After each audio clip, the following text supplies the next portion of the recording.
Farm Week is a production of the Mississippi State University Extension Service. Today it's a feature story edition of Farm Week. Two of NASCAR's major racing series are racing this year using American-made ethanol. They're using E15, 85% gasoline and 15% ethanol. In Southern Gardening, we have two segments for you today. Gary Bachman will have some of his favorites for the fall, including some great grasses. You'll also get some ideas on how to start on your own garden retreat. Our first feature story today is a new one. You'll meet Charles Dismukes, the new Outstanding Tree Farmer of the Year, as named by the Mississippi Forestry Association. I tell you, my attitude is that if they told me I wasn't going to live but 2 more weeks, I'd want to plant some trees before I left. And if we don't do that, future generations won't have it.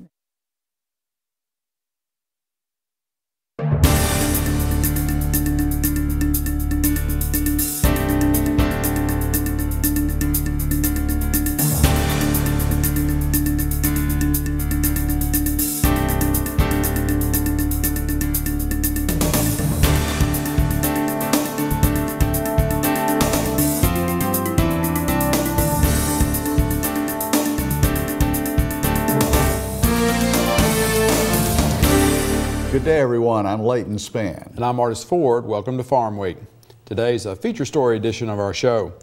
Our first story profiles the newly honored Mississippi Forestry Association Outstanding Tree Farmer of the Year. Charles Dismukes of Kilmichael received the award Thursday night. The call of forestry found Dismukes early in life. He began tree farming at the age of 13. A career then followed that saw him own his own timber company and work to further forestry on a national, state, and local basis.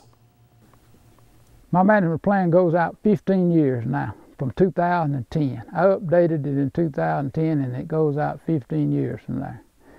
Now I have had some kind of a management plan since for at least 60 years. Charles Dismukes and his wife Carolyn live on their 1,158-acre registered tree farm northwest of Kilmichael, Mississippi. Mr. Dismukes grew up on the original 105 acres first purchased by his grandfather. Registered in 1959, the tree farm has trees ranging from just planted to more than 60 years. Dismukes has not only tree farmed, he also started the Vaden Timber Company, which his sons Barry and Brian operate today. Dismukes is also a registered forester in Alabama and Mississippi. He works to promote forestry at the local, state, and national levels. One of the quotes he told me about is like, those that show up win. You have to be there in order to make things happen. So some just life skills that he is always sharing. Vicki Roberts of Winona is the current president of the Montgomery County Forestry Association. She started participating in the association 10 years ago after her father passed away and the family land was turned into a tree farm. At first glance, Roberts and Dismukes might not appear to have much in common, but she considers him a mentor. We both have something in common. We both love land, and he's a good steward of the land, and his basic principles about life. You know, he's a big giver. I think that people would not find that out from him because he doesn't like to talk about that. I have a vision for it, but he actually has the land where I can come and see the trails that he has on his property, the ponds. I can come see the visual of what I'm trying to do with the goals for our family property also. Roberts likes to read through Dismukes' 4-H youth record book because 4-H is where his forestry career started at age 13. It was in '51, and a new assistant county agent, Mr. Bob Wilson, came into this area, and he was real enthusiastic with a 4-H club. Every school had a 4-H club in those days. He started to work on the kids around here, and he looked at my place and he says, y'all don't farm much, so you need a forestry project. That led to forester Ralph Robertson with the Mississippi State University Extension Service helping the young Dismukes to formulate a tree management plan for 65 acres of his family's land. Field days were held at the property demonstrating proper tree planting and management. Dismukes' interest in forestry grew. He won the Mississippi and National 4-H Forestry Project Awards in 1957. That led to a 4-year college scholarship from Homelight Chainsaws. Dismukes graduated with a forestry degree from Mississippi State University in 1961. Even in high school, Dismuke's reputation for forestry knowledge caused him to be called as an expert witness in a court case. When I was 15 years old, I got a subpoena from a judge in Winona. And I was subpoenaed as an expert witness in a timber trespass case at 15 years of age. And naturally, it was kind of getting to me, but I went over there and I told him what I knew about timber and what I knew about trespassing, and I guess the guy won his case, and so I guess he was happy. Dismukes continued to share his forestry knowledge while he operated his timber buying company. He tried to persuade every landowner he worked with to replant after the harvest. I always had a service. If I would make arrangements to get it tree planted, get the TSI and the site preparation work done. Now, I didn't pay for it, but if he'd save enough money to do the paying, I would do all of the work as far as getting it replanted for him. And that still holds today with my sons. If someone doesn't have a consultant forester of their own, I mean, we've always been, if they want us to, we'd be willing to advise them on how to go about replanting and who to talk to in your extension service and your county foresters, and then they can give them all kinds of advice on that. Julian Watson, the 2009 Mississippi Forestry Association Outstanding Tree Farmer of the Year, is a client of the Dismukes. For more than 10 years, their Vaden Timber Company is the only one he lets thin the trees on his Holmes County land. People say, well, why don't you get somebody else? I said, well, you know, I'm very loyal. They've been loyal to me, and I'm loyal to them. They do a great job. Dismukes not only logged and tree farmed, he spent a lot of time after hours working on behalf of the forest industry. For example, he's a life member of the Mississippi Forestry Association and MFA's foundation. He served in many MFA roles, being an advocate for Mississippi forestry. In 2008, Dismukes received its highest honor, the Meritorious Service to Forestry Award. His active work to promote the forestry profession saw him declared a Fellow of the Society of American Foresters, its highest honor. Locally, Dismukes is a member of 3 county forestry associations. Charles has been a member of just about every forestry organization I can think of, Southern Hardwood Group, SAF, MFA. He's a charter member of the Montgomery County Forestry Association and been the president 2 or 3 times. He has shared his knowledge with a lot of landowners, both here in Montgomery County and in Carroll County also. Dismukes has also planted seeds for the future of forestry by donating to the College of Forest Resources at Mississippi State University. He funds a scholarship for an ambassador, a student who recruits other students into the college. What they needed was call it the ambassador scholarship. And actually they give the scholarship to students, and these students in turn recruit other students for the forestry school. And I thought that was a good thing. My wife thought it was a really good thing too. It was neat for me while I was at Mississippi State. I was an ambassador with the College of Forest Resources, and I received a scholarship from a guy named Charles Dismukes, and I knew he was from Vaden and was the owner of Vaden Timber Company. And it's really neat now that I'm standing on his farm, seeing what all he's done and getting to know him. The Dismukes family operates a multi-use tree farm where timber production, hunting, recreation, and education work together. It's not unusual to see groups ranging from homeschoolers to Boy Scouts on the Dismukes tree farm. This forestry class from Holmes Community College came recently for an opportunity to work in a managed forest.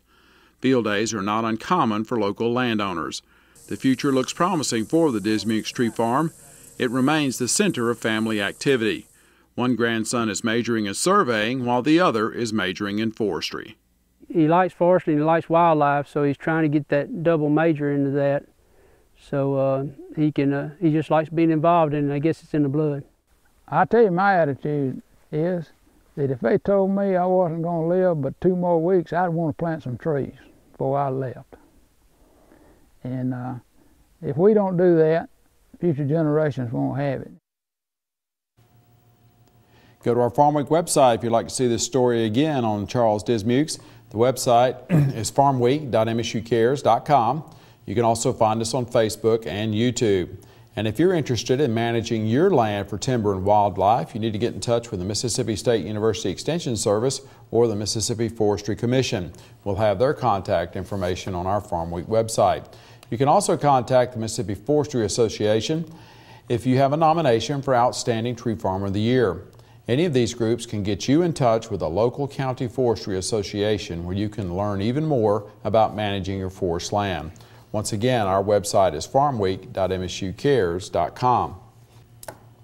Leighton, one of the things that struck me when we were there with Mr. Dismukes that day is the fact that he's had a big impact in his local area on reforestation because, I mean, obviously he was cutting trees, he was buying trees from people, but then he was urging them to reforest. You know, that was his thing, get that land back in production.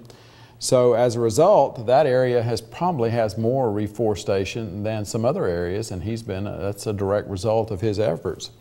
And I know he said that if somebody couldn't afford to replant with seedlings, if they could afford to buy pine tree seed, he would actually then take the seed after they bought it and put it on himself with a manual seed spreader, I guess one of these kind that you crank. And so that right there just shows you the kind of diligence that he has and the heart that he has for forestry. And of course he's a servant kind of guy because, I mean, if there's a job that needs doing, he's going to get up and do it. He's going to be a president or he's been a chapter president with SAF, just all the sorts of things that commend him to. And I think one of the other remarkable things, I mean, you know, starting his forestry career at age 13, I mean, you know, we've had many tree farmers of the year, but I don't know how many have started that early. But one of the things there that strikes me too there though is the 4-H club system got him going on that. Once again, they made an opportunity available. In other words, somebody could have just said, well, we're not going to do anything with you because we don't want to do a forestry project. Well, no, his 4-H agent got in with him and he got interested. So the opportunity was made available. He liked it, and obviously it's carried forth from there. So once again, we congratulate the Dismukes family and Charles, and it was good to spend the day with them. It was. Well, time now, artists, for our trivia quiz on Farm Week, and today's is about how much fertilizer is used in corn production. And we're asking, again, how much nitrogen, phosphorus, and potassium is needed to grow 1 bushel of corn. Now, keep in mind that a bushel of corn weighs 56 pounds. So here we go. Is the answer 1.6 pounds, 2.5 pounds, 4.1 pounds, or 5.2 pounds per bushel?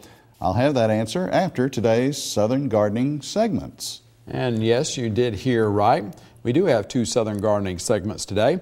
And our first, Extension horticulturist Dr. Gary Bachman shows us some of his favorite plants that will put on a show in the fall.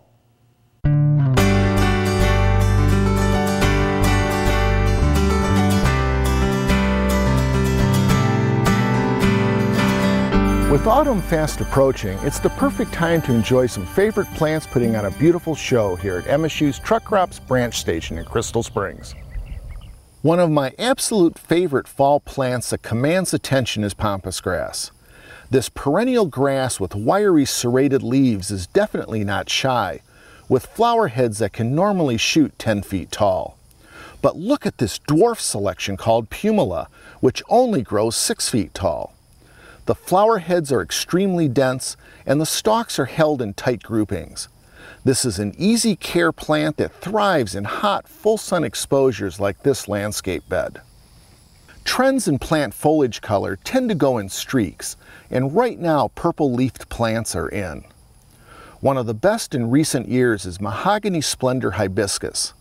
This plant has dramatic purple burgundy leaves with coarse, deep serrated edges. Mahogany Splendor is perfect for our hot and dry Mississippi gardens. This plant is a vigorous grower and tolerates pruning well. In fact, this specimen has been cut back a couple of times this year. Another dramatic landscape plant is the large grass Pennisetum vertigo. The coarse, wide leaves of this grass are dark purple-black. Reaching 4 feet tall or more, the upright growth of this grass creates a landscape presence. This plant requires little maintenance and should be planted in the full sun for best color. Vertigo should be considered an annual except on the coast where it may be perennial.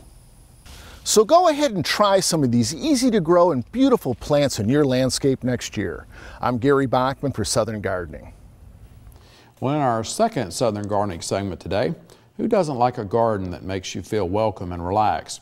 Well, Extension horticulturist Dr. Gary Bachman shows us the Collins Garden with its unique plant combinations, fun garden art, and relaxing outdoor kitchen patio area.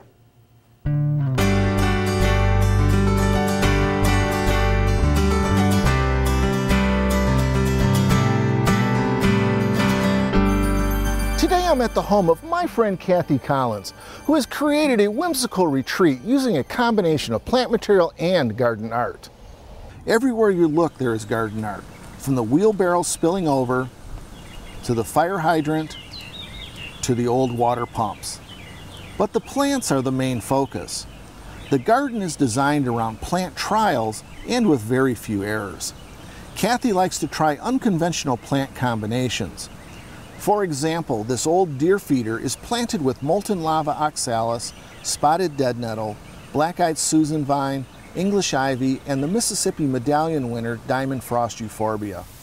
And how much fun are the two frogs swimming on the pond of hardy ice plant? The butterfly garden is a visual treat. Butterfly bush, bee balm, and penta have flowers that all hold nectar. The focal point is the triangular butterfly enclosure. Made from 3 recycled doors, you can watch the butterflies emerge from their cocoons. One of my favorite plants this year has to be the Pretty Much Picasso Supertunia with its unique violet-purple flowers edged in lime green. Planted in a container, this vigorous plant just spills out. And don't forget about the outdoor kitchen and patio area. Can you think of a better place to unwind and relax after a long day? You don't have to follow rigid design principles to have an effective landscape. If you like it, plant it and enjoy your garden. I'm Gary Bachman for Southern Gardening. Gary says the best way to enjoy your garden is to have fun with unconventional plant combinations and garden art. Well, it's time now for the answer to today's trivia quiz on Farm Week. How much fertilizer is needed to grow 1 56-pound bushel of corn? Well, the answer is 1.6 pounds, and that's from the National Corn Growers Association website using figures from the USDA and the Fertilizer Institute. That's actually dropped by half from what it was needed 30 years ago. We've seen corn production double in the U.S. using the same amount of fertilizer. We're going to pause now for a break on Farm Week. Coming up, we'll have the calendar and one more feature story for you. Ethanol. It's at the pump at your local store. It's also in the tanks of NASCAR stock cars.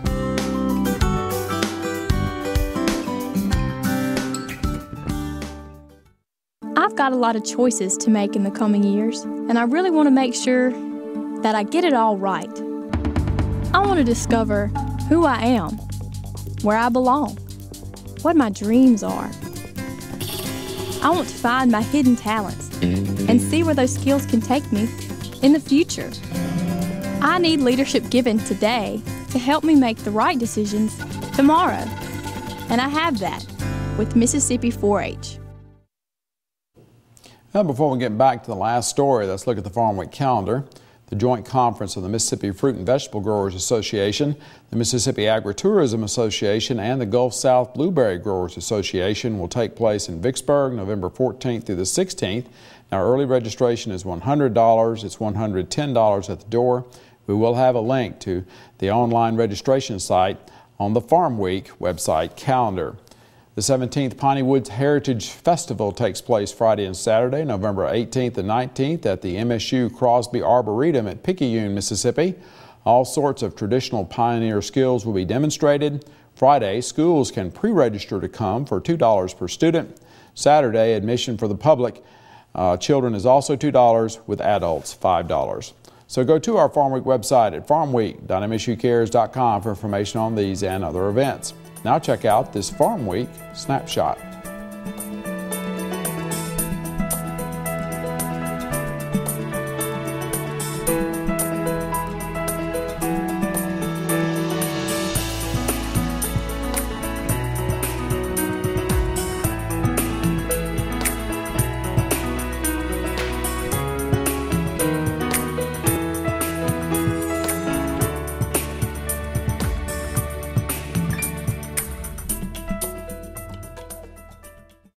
Our last feature story today is about racing and ethanol. A few years ago, the IndyCar Series ran ethanol, but it came from Brazil, which didn't sit well with American farmers. This year, NASCAR is running an ethanol blend in its Sprint Cup and Nationwide Series. This ethanol is made in the United States. The hope is that if consumers can see that ethanol-blended gasoline works for NASCAR, it can work in their own cars. Market to Market's Mark Pearson reports. On any given Sunday, from early spring to late fall, you can find an auto race somewhere across the United States. 37,000 NASCAR Nationwide Series fans turned out to watch the John Deere 250 at the Iowa Speedway in Newton, Iowa. While most fans can only dream about traveling at speeds over 150 miles per hour, jockeying for position on a 7/8 mile track, they can share something with their favorite driver, the fuel mixture. This racing season, all of the cars running in NASCAR races, from the Nationwide Series to the Sprint Cup, will be powered by a specialty blend of 15% ethanol and 85% unleaded fuel. And NASCAR officials are quick to point this specialty blend, called Sunoco Green 15, uses U.S. ethanol made from corn grown by American farmers. The new blend was heavily tested by NASCAR crews before it was approved for use late last year. For drivers and crew chiefs alike, one of the many benefits ethanol brings is an additional 8 horsepower. Rusty Wallace, racing commentator, racing team owner, track designer, and co-owner of the Iowa Speedway, tested the corn-based fuel in ratios up to E30. I love ethanol as fuel for NASCAR. It's one of the smartest decisions we've ever made, bringing ethanol into NASCAR. I've wondered for a long time why that hadn't happened, and finally it did. When you watch Indy cars running ethanol and they're running over 240 miles an hour, look what they did at Indianapolis, 227. Makes all the sense in the world to be running that as our fuel in NASCAR and in racing, in my opinion, so I love it. And drivers agree that E15 is good for the sport. I tell you what, whatever's better for the environment and gives us more horsepower, we're good. And with E15 recently approved for use in all street vehicles, model year 2001 and newer, team co-owner and NASCAR legend Jack Roush likes how ethanol helps auto racing and the daily driver. Ethanol is a great addition to the NASCAR program in terms of affiliations with things that are good for our economy and good for our environment. While the ethanol industry is receiving a big public relations bump from Green 15, the 13 billion gallons of ethanol made annually by U.S. producers are surrounded by controversy. Critics blame ethanol for everything from depleting the water supply to the destruction of sensitive rainforest land. Though most of the criticism has been debunked by third-party groups and federal agencies, ethanol continues to be targeted as the leading cause of higher food prices. While nearly 1/3 of the corn crop is used for ethanol production, more than 70% of the protein contained in the corn is still available as feed. The supplement, more commonly known as distillers' grains or DDGs, is a byproduct of the fermentation process. The DGs are fed to cattle and hogs, which in turn end up in America's grocery stores and on dinner tables across the country. Growth Energy, an ethanol trade advocacy group, has been working to end what has become known as the food versus fuel debate. Yeah, I think if you look at most of the stories today about the higher food prices, we're not the #1 issue in being blamed, and that's for a reason, because factually, we weren't the cause of high food prices in 2007 and 8, and we're not today. And anyone who takes an objective look at that figures out what's driving up food prices is weather disasters in certain areas of the country. Food travels hundreds, if not 1,000 miles before it ever gets to the consumer. That's a bigger cost factor than the raw commodity, and excessive speculation by Wall Street. While the debate continues, Bias is excited about what he thinks ethanol has done for the environment and fuel prices. And the public relations bonus of NASCAR using E15 helps with what he believes is some positive buzz for higher ethanol ratios that can now be used in American light trucks and automobiles. All the NASCAR are going to be running E15 in their cars, which helps us make the consumer aware of the benefits of ethanol. And it worked out well enough for Ricky Stenhouse Jr. that it powered the #6 Fastenal Ford into the winner's circle. It's cool. It's especially being here in Iowa, a lot of corn's growing, and it's just great that NASCAR's working with the sport and working to make the environment cleaner. If you're interested in watching our story again, go to our Farm Week website, farmweek.msucares.com. You can also find us on Facebook and YouTube. And of course, we will also have links to that market-to-market website where you can see the story as well as read the script. And again, our website is farmweek.msucares.com. And Leighton, the controversy over ethanol is not going to go away until cellulosic ethanol really takes hold, but that's still going to be a while. A long way away, maybe. But to make that efficient enough or the price of fuel be high enough. And of course, this year, USDA is predicting that more corn will be used for making ethanol than for making livestock feed. 5.1 billion bushels, about 200 billion bushels more than what it was to make livestock feed. So once again, though, I think, though, having it in NASCAR, I like NASCAR, so good idea to have that ethanol in there. Well, we are at the end of Farm Week for this week. On our next show, the new Mississippi Forestry Association Outstanding Logger of the Year. Kevin Harrison of Grenada is known for safety on the job. In fact, his crew has never had a lost time accident in 26 years. Harrison is also known for the way he lays out logging roads and loading decks, all with an eye toward preserving the land. In Southern Gardening's pumpkins and gourds. For the rest of the Farm Week crew, I'm Artis Ford. And I'm Leighton Spann. Thanks so much for watching. We'll be back next week.